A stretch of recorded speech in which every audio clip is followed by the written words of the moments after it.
잠언서 10장 1절에서 16절까지의 말씀입니다.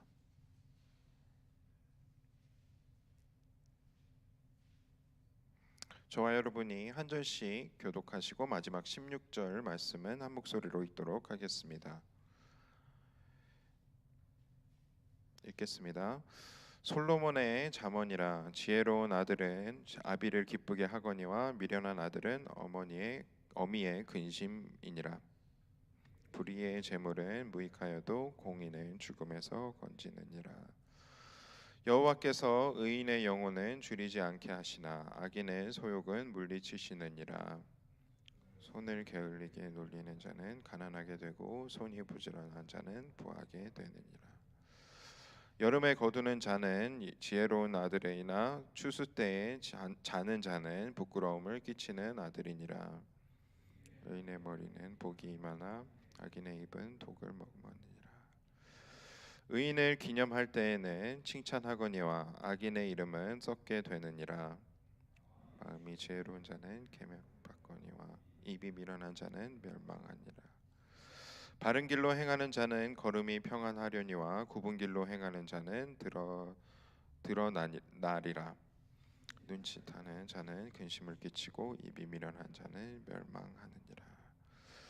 의인의 입은 생명의 샘이라도 악인의 입은 독을 머금었느니라. 미움은 다툼을 일으켜도 사랑은 모든 허물을 가리느니라. 명철한 자의 입술에는 지혜가 있어도 지혜 없는 자의 등을 위하여는 채찍이 있느니라. 지혜로운 자는 지식을 간직하거니와 미련한 자의 입은 멸망에 가까우니라.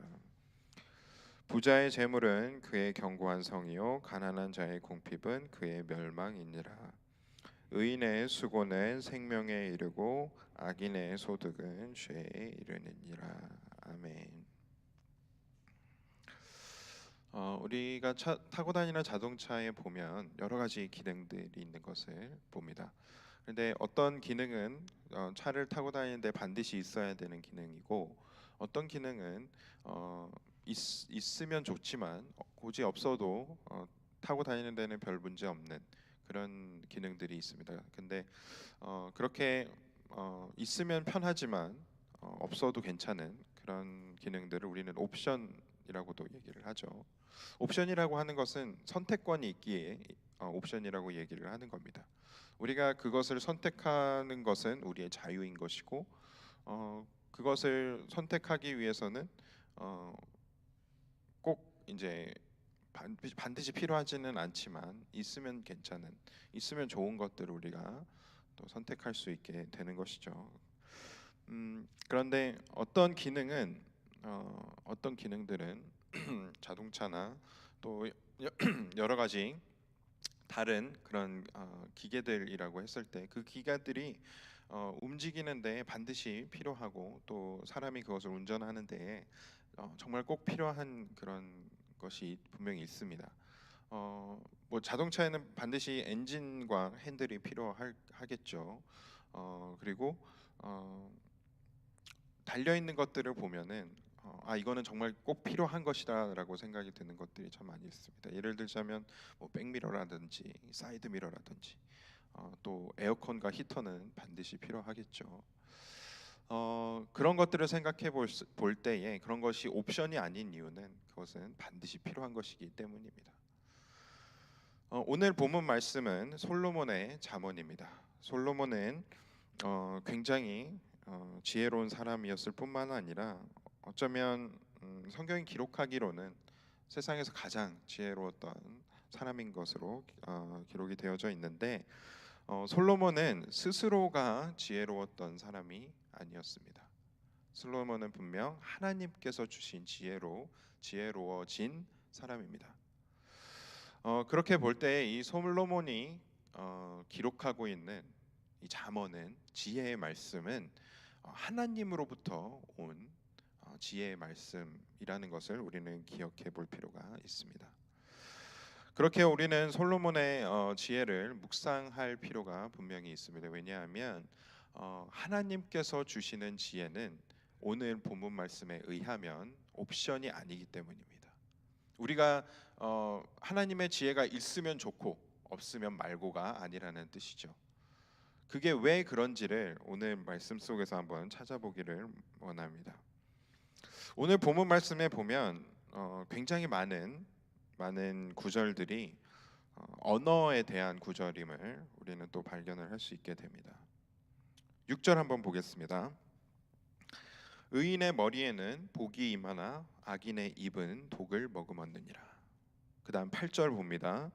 마음이 지혜로운 자는 계명을 받거니와 입이 미련한 자는 멸망하리라. 10절 봅니다.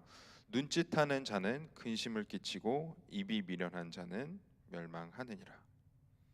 11절 의인의 입은 생명의 샘이라도 악인의 입은 독을 머금었느니라. 그 다음에 계속 14절까지 한번 읽어보겠습니다. 미움은 다툼을 일으켜도 사랑은 모든 허물을 가리느니라. 명철한 자의 입술에는 지혜가 있어도 지혜 없는 자의 등을 위하여는 채찍이 있느니라. 마지막 14절 지혜로운 자는 지식을 간직하거니와 미련한 자의 입은 멸망에 가까우니라. 이렇게 많은 구절들이 즉 우리의 입에서 나오는, 우리의 입술에서 나오는 언어에 대한 말씀입니다. 악인의 언어가 있고 그리고 선한 사람의, 의인의 언어가 있음을 분명히 이야기하고 있죠. 결국 이 잠언 10장 말씀이 이야기하고자 하는 것은 우리가 하나님께로부터 받은 지혜로 우리의 입술을 통해, 우리의 입을 통해 지혜의 말을 하는 것과 또 그렇지 않는 삶은 옵션이 아니라는 것입니다. 우리에게 선택권이 주어진 것이 아니고 선한 일을 하는 것, 하나님께서 보실 때 기뻐하시는 그런 선한 일을 하든지 아니면 정말 악한 일을 하든지 둘 중에 하나라는 것이죠. 우리의 입술을 통해서 우리가 말하게 되는 것은 바로 그렇게 분명하게 구분이 되어진다라는 것입니다. 그렇게 볼 때에 우리가 하나님께서 주시는 지혜의 말로 하지 않고 악을 품은 그러한 언어로 우리가 말을 할 때에는 그것은 하나님께서 보셨을 때 분명한 죄이고 그리고 심판을 피할 길이 없는 그러한 죄임을 오늘 본문 말씀이 분명하게 보여주고 있습니다. 계속해서 악인의 입에 대해서 이 구절들이 설명을 한 표현들을 보게 되면 악인의 입은 독을 머금었다라고 계속해서 반복해서 나오고 있습니다. 그리고 두 번째로는 악인의 입은 멸망에 가깝다. 결국 멸망한다. 그리고 심판이 있다. 채찍이 기다리고 있다라고 그렇게 기록을 하는 것입니다. 이런 것을 볼 때에 악인의 입이라는 것은 악한 마음을 품고 그 입에서 나오는 말들이 악을 품은 말이 되었을 때에 그것이 악인의 입에서 나오는 말일 텐데, 그것이 독을 품었다라는 것은 그것이 사람을 죽이고 누군가 생명을 죽이는 일에 사용이 되어진다라는 것이겠죠.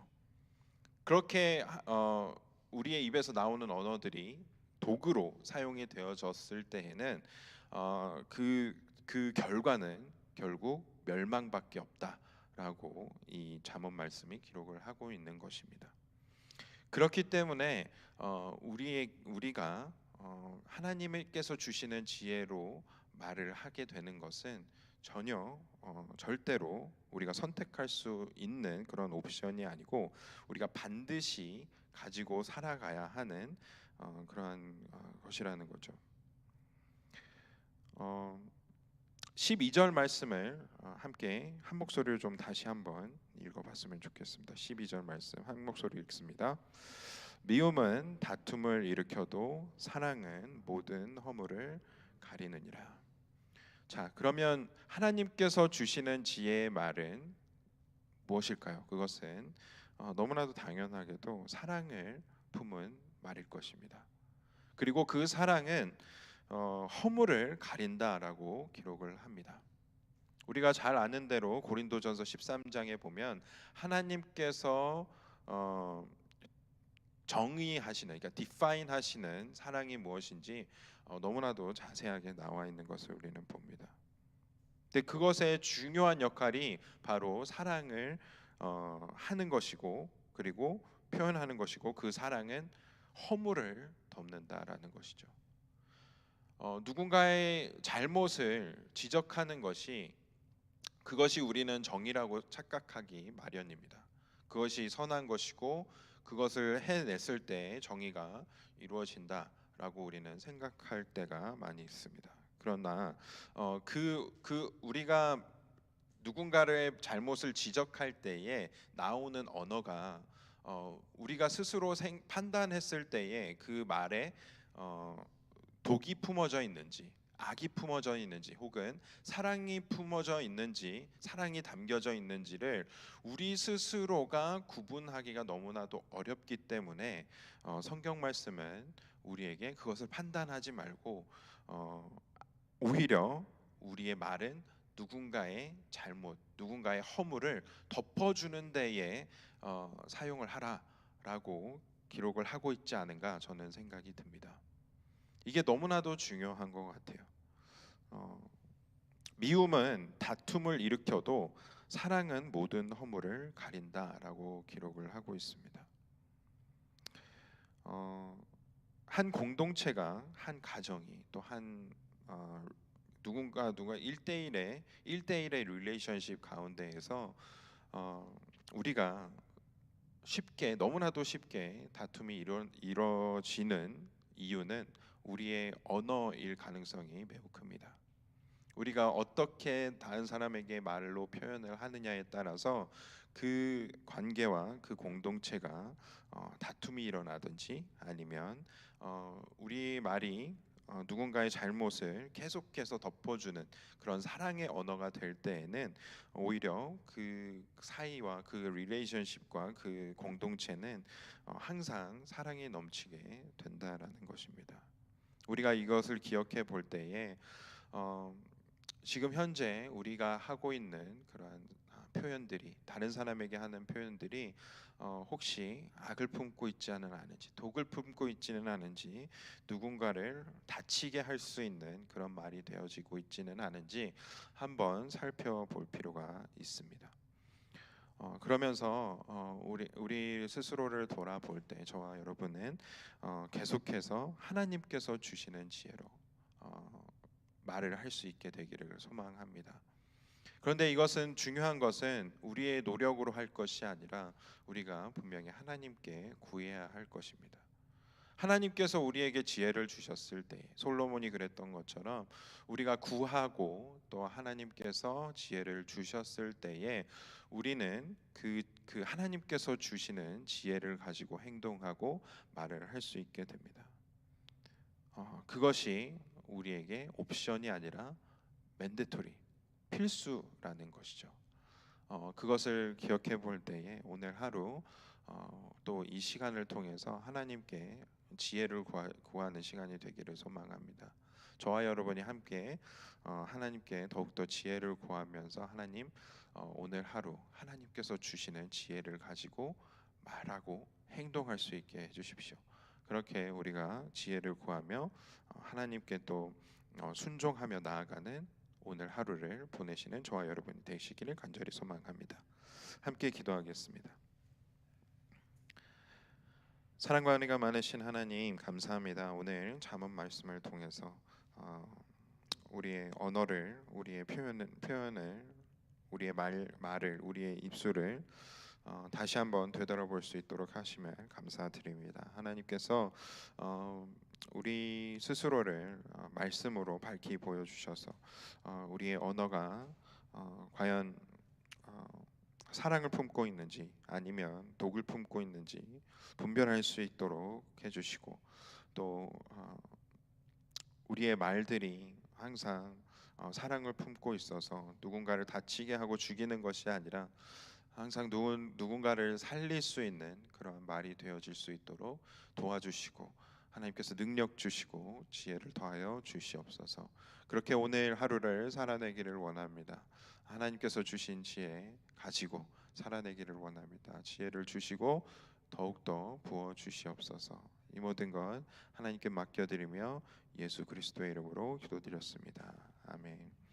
하늘에 계신 우리 아버지여, 이름이 거룩히 여김을 받으시오며 나라의 마옵시며 뜻이 하늘에서 이루어진 것 같이 땅에서도 이루어지이다. 오늘날 우리에게 일용할 양식을 주옵시고 우리가 우리에게 죄 지은 자를 사하여 준 것 같이 우리의 죄를 사하여 주옵시고 우리를 시험에 들게 하지 마옵시고 다만 악에서 구하옵소서. 대개 나라와 권세와 영광이 아버지께 영원히 있사옵나이다. 아멘.